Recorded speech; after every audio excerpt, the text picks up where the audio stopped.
Another edition of On the Hill Media. Today, our special guest is Mr. Tony Puca, District 39 candidate for delegate. Mr. Puca, how are you doing today? I'm doing fine. Thank you for coming. We appreciate it. My first question to you is, can you tell us a little bit about yourself? You know, it's really a funny thing when someone asks that because it's so open-ended. So I'll begin. I grew up on Staten Island, and I played sports, and I was good at school. And I came to the University of Maryland in 1965, and I actually stayed in Maryland since that time. I'm really lucky. Growing up, I had two socially and very active parents. My dad was a labor organizer, and from a very early age, I was taught the most important thing you can do in life is help other people instead of like helping yourself. Mm-hmm. The one sentence I remember being told often was, you don't measure a person on what they do for themselves, you measure a person on what they do for other people. So I came here in '65 to go to the University of Maryland.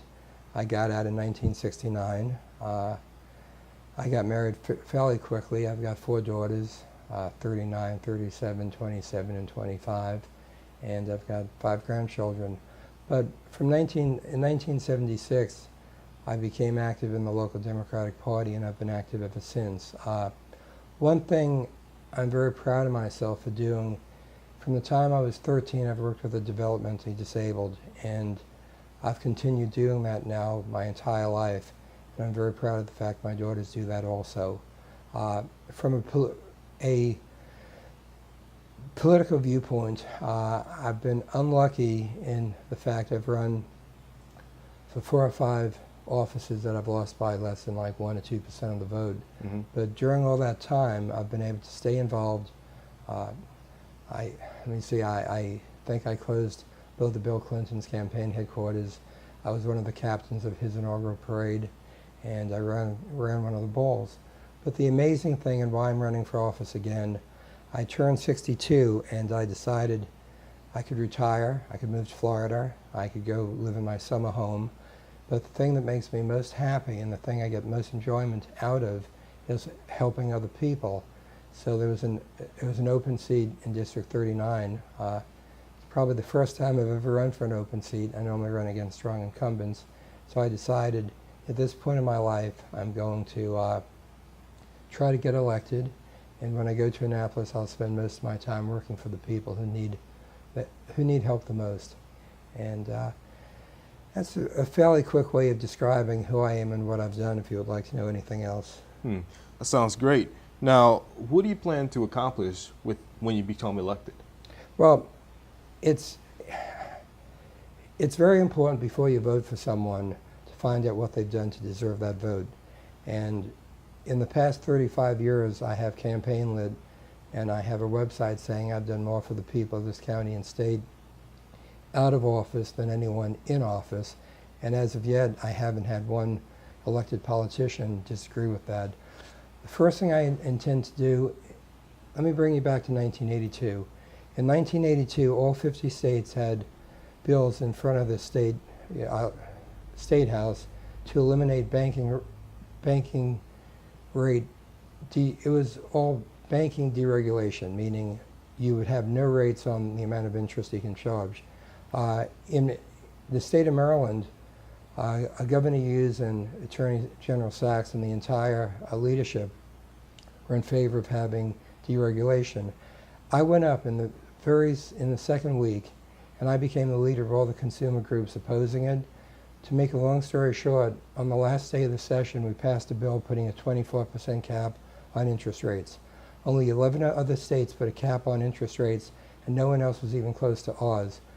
In doing that one thing, I've saved the people of this state between tens and probably $100 billion since that time. And that bill is still in existence today.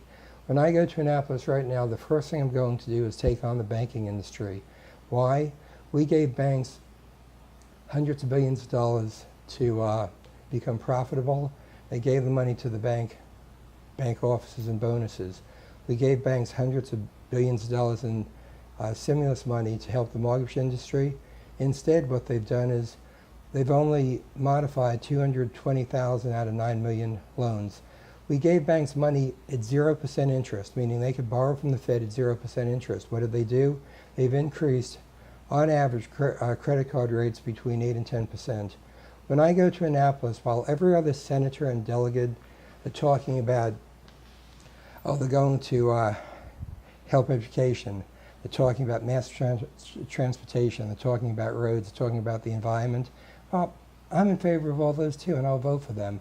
But the big thing I do when I get there is I'm going to take the banking industry on again, and we're going to take the one industry that makes the most money, and because the tax loopholes we gave them pay the least in taxes, and I'm going to make them put a cap on credit card interest rates. We're going to force them in the state of Maryland, before they can foreclose on a home, they have to go through mediation.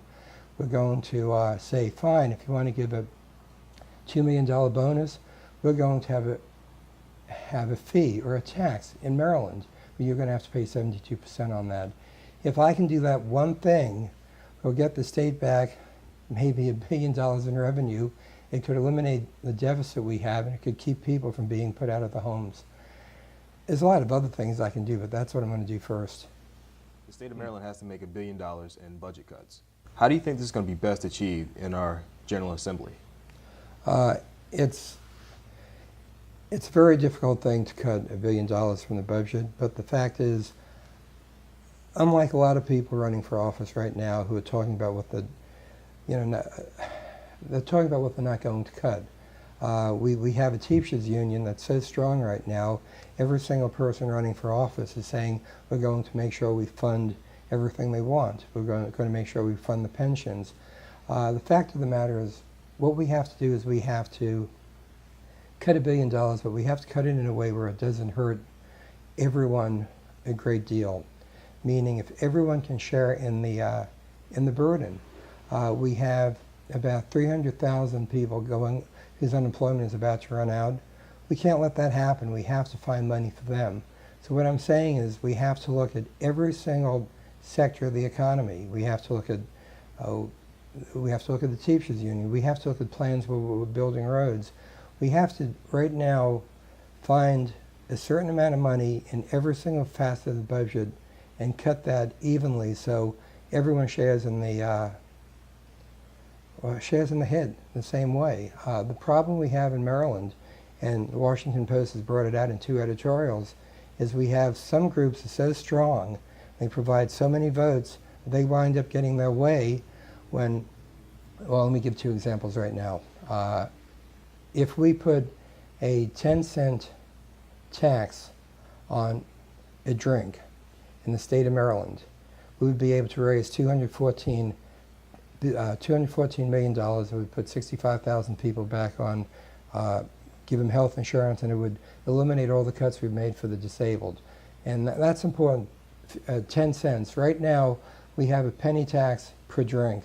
That's the 49th lowest in the country, and it's the exact same amount we had in 1955. There's a lot of ways where we can raise money, but what I'm saying about the budget cut right now, we have to make it, but we have to make it in a way across the board so everyone shares in an equal manner. And we can't have one group or 2 groups that provide a lot of votes and have strong lobbyists get away with us sharing the same cuts. My next question to you is about the environment. What do you think we need to do to actually encourage more of our recycling program here? Well, the way you do it is simply by mandating it. If you remember 20 years ago, we would throw our Coke bottles away, we would throw our cans of soda away, we wouldn't recycle paper. And like right now, the state of Maryland has a very good recycling program. We have a good one in Montgomery County. But since people are going to continue to consume products, we have to make them recycle more. I mean, every day when I throw my newspapers away, I should be throwing other paper away. What we have to do is if we can go from 25% recycling to 45% recycling in, say, 3 to 5 years, we're going to have a tremendous impact on the environment. The other thing, too, and this is really important, cars can run on ethanol, cars can run on methanol, cars can run on so many things other than gasoline, and we see it now. We see our buses in Montgomery County saying this bus runs on methanol. What we have to do is we have to make a point, and it's kind of like The Soviet Union used to have 5 and 7 year plans.